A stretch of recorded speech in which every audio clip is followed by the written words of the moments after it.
சுவாமியே சரணமையப்பா. அகிலாண்ட கோடி பிரம்மாண்ட நாயகனே சரணமையப்பா. காசி ராமேஸ்வரம் பாண்டி மலையாளம் அடக்கியாலும் என் ஸ்ரீ தர்மசாஸ்தாவே சரணமையப்பா. ஐயப்ப சுவாமியின் மகிமை பாகம் 75. ஐயப்பா நல்லபடியா 60 கல்யாணம் அவர் அருளால் நல்லபடியா முடிஞ்சுது. அது மட்டும் இல்லை, சும்மா இருப்பாரா? இவ்வளவு வேலையை பண்ணிட்டாரு. பிள்ளைக்கு ருத்ராட்ச மாலையிலேருந்து எல்லா ஆசீர்வாதம், குருசாமியிலேருந்து ஆசீர்வாதம் பண்ண வச்சாரு, என்ன எல்லாமே பண்ண வச்சாரு. அது மட்டும் விடுவாரா? நெக்ஸ்ட் என்ன பண்ணுவாரு? சோதனையை கொடுக்கணும்ல.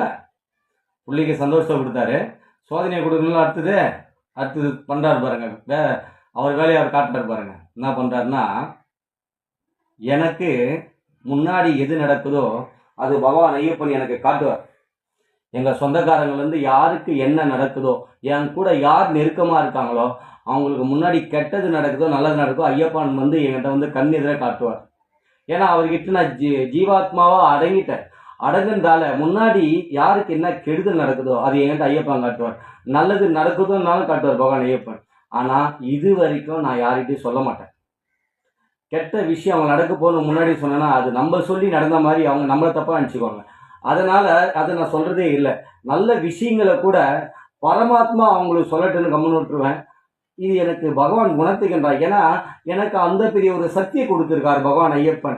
நான் அவரிடத்தில் ஜீவாத்மாவாக நான் அடைந்ததால் பரமாத்மா என் ஆசீர்வாதம் பண்ணி முன்னாடி எது நடக்குதோ பின்னாடி எது நடக்குதோ முன்னாடி காட்டுறார் பகவான் ஐயப்பன். எனக்கு யாரு என் கூட க்ளோஸா இருக்காங்களோ, சொந்தக்காரர்களாகட்டும் நண்பர்களாகட்டும், அவங்களுக்கு என்ன நடக்குதோ அதை பகவான் ஐயப்பன் முன்னாடி கண்முன்னே நின்று காட்டுகின்றார். ஆனால் அதை யாருமே சொல்ல மாட்டேன். ஆனால் எனக்கு மட்டும் அந்த பாக்கியத்தை கொடுக்கணுங்க. என்னுடைய மனைவிக்கும் பரிமளாவுக்கும் அந்த பாக்கியத்தை கொடுத்துருக்காரு ஐயப்பன். முன்னாடி அவங்க என்ன நடக்க போதோ அதை அவங்களுக்கும் அந்த அருளை அருள்பாலிக்கிறார் பரமாத்மா. 2 பேரும்.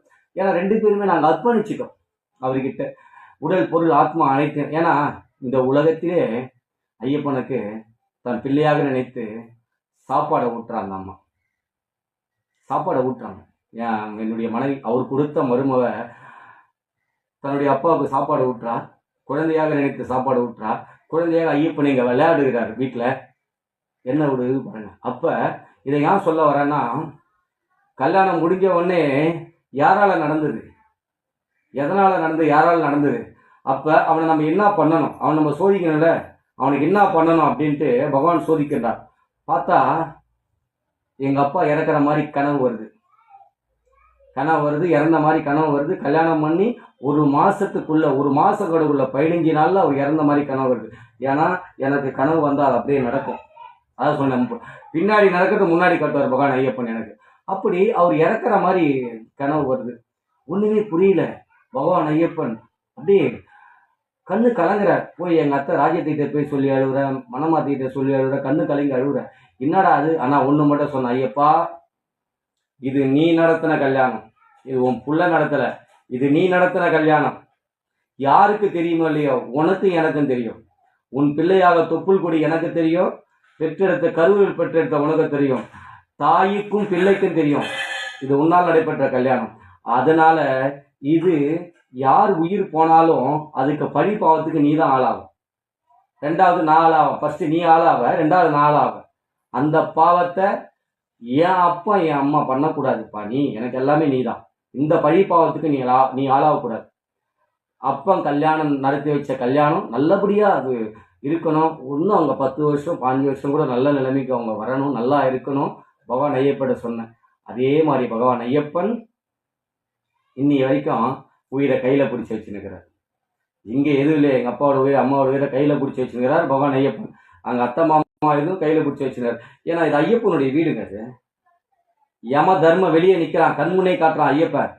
ஆனா கருப்பன் வெளியே நின்று காவ காக்கிறான். கருப்பண்ண சாமி, பெரிய கருப்பண்ண சாமி, சிறிய கருப்பண்ண சாமி காவ காக்கிறான். எங்க உயிரை பாதுகாக்கிறாங்க ஐயப்பன். சொல்லுவாங்களே, யமனையும் சனீஸ்வர பகவானையும் வெல்லக்கூடியவன் ஐயப்பன் ஒருவன் மட்டுமே. யாரு? யமனையும் சனீஸ்வர பகவானையும். எல்லாருக்கும் ராஜாங்க அவன்.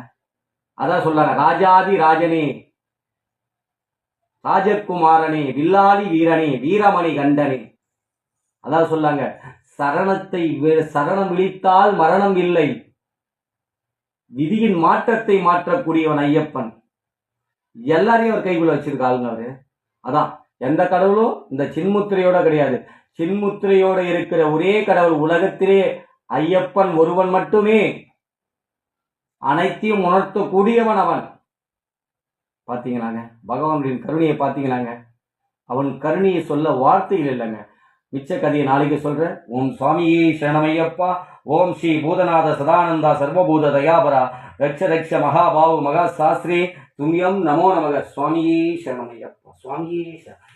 குருவே துணை, குருவே துணை, என் ஐயப்பனே துணை. சுவாமியே சரணமையப்பா. சுவாமியே சரணமையப்பா. சுவாமியே சரணம். சுவாமியே சரணமையப்பா.